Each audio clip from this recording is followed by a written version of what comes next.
A highway project may include multiple bridges, divided into different engineers, and they reference the work of each other. Well, they can see the obvious, like in this case, this pier, it's wrongly placed.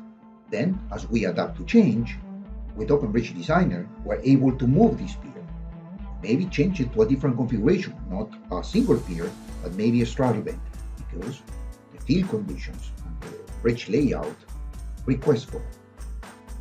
Well, these are changes that we can see.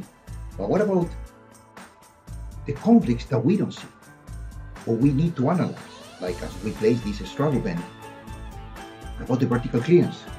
So then we can use Bentley's clash detection tools to verify the vertical clearance. Is it 16 feet from the beam to the deck?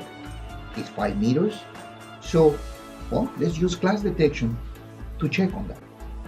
As we used to do these verifications by hand, trying to find the critical point, now we can do it model to model, element to element, and let OpenBridge Designer check which is the critical point.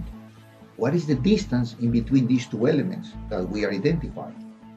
Let us know if our design passes that design requirements. Not only for vertical clearance, but as well for maybe horizontal clearance, clear zone, safety requirements, constructability requirements. So the advantage of using a 3D model to check on all of that is clearly visible as we use the clash detection tools in OpenBridge Design.